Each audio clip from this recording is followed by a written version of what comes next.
In this video, we're going to derive the speed that a car has to travel on a frictionless banked curve. So we're going to say that the radius of the turn that our car is making is r, and we can see right here, this is a back view of the car. Well, the angle that the car is on is at an incline angle of theta. So this is basically the two things that we're given, right? So we're given r and theta. So I'm going to write that right here, right? Given r and theta. And what we want to find is, we want to find the speed that the car must travel on this banked curve without friction. So normally friction is the force, like static friction is the force that's causing a car to move in a circle, right? It's causes a car to turn. But in this case, it's not friction because there is no friction. For a banked curve, you don't need friction in order for the car to move in a circle. You don't need, right, to move in a circle without skidding. You don't need friction.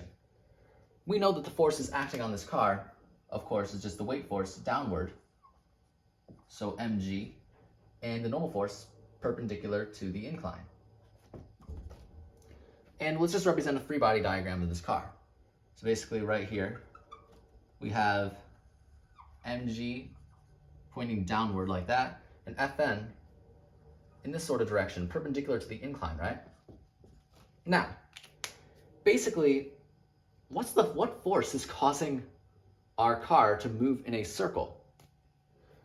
Well, our force has to point in the horizontal direction, right? And so it has to point in the horizontal direction, right? The horizontal direction. We see that it's just a component of the normal force, right? It's the force is just a component of the normal force. So what we're going to do is, normally for inclines, we set this direction as our x-axis and this direction is our y-axis. But in this case, we're going to say horizontal is actually our x-axis and vertical is our y-axis. And the reason why is because in order for this car to move in a circle, it's this specific component of the normal force that causes it to move in a circle, right? And we're going to call this, of course, we're going to call this the x component. And this will be the y component, right? So the force, if we look at the force, the sum of the forces that cause our car to move in a circle, right? It's just this force right here, right? So some of the forces that cause it to move in a circle, I'll also say C for circle, so this is going to be Fnx. All right, so now that we know that, basically we have to figure out what Fnx is. And how do we do that? I mean, do we have any information? Like, we have to remember that it has to be in terms of our incline angle. Where does our incline angle lie in our free body diagram? Well, here's how it works. Basically, if we want to know where our incline lies around here, like lies in our free body diagram, remember, the normal force is perpendicular to our incline. So our incline has to lie about right there, right? Because normal force has to be perpendicular to our incline. So this right here would basically be it. And so pretty much the idea is, if we drew a horizontal line that represents this horizontal line right here, then we can see that theta would be this angle right here. Since this is horizontal and our weight force is vertical, then this has to be a right angle, right? And so this is 90 degrees minus theta. And if this is 90 degrees minus theta, we know horizontal and vertical are perpendicular, so this has to be theta. Notice how these two lines are perpendicular, so this is 90 degrees minus theta. And so this angle right here is theta. And so as you can see, for Fnx right here, Fn and Fny, we have theta right there. So we can see, might be a little hard to tell, but basically, Fnx is this component right here. Well, sine of theta is Fnx over Fn, right? Sine of theta is Fnx over Fn. And solving for Fnx, we get Fnx is equal to Fn sine theta. This is what we get. So sum of the forces in the centripetal direction, of course, it's mv squared over r. And Fnx is just Fn sine theta. And that's basically what we get. Now, because this is an incline, you might be tempted to say that Fn equals mg cosine theta. But remember, we didn't assign our x and y axes the same way that we usually do. So, basically, what do we do to find Fn? Well, why don't, instead of focusing on Fn, we focus on Fny?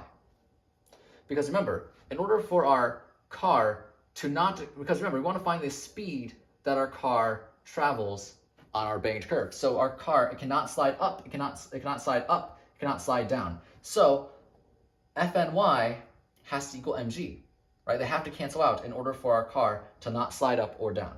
So the idea, right? The idea is that Fny must equal our weight force, right? This component equals our weight force.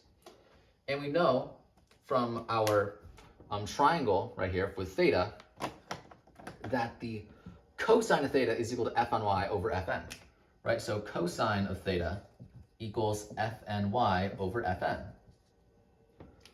which means if we solve for Fny, you see that Fny is equal to Fn.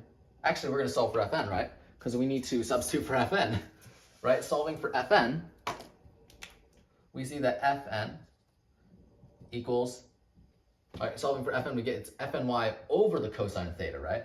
So Fny over the cosine of theta. So really, we're substituting this in for Fn. So we get mv squared over r, and Fn is just Fny over the cosine theta times the sine of theta. As we just established, Fny equals mg, so we're just write mg in for what we have for Fny. So mv squared over r equals mg over the cosine of theta, sine of theta. And so notice how this is really nice because m cancels out. Notice how we're doing sine theta over the cosine of theta, which is just tan theta. So we get v squared over r equals g tan theta. And so solving for v squared, we get this is equal to rg tan theta.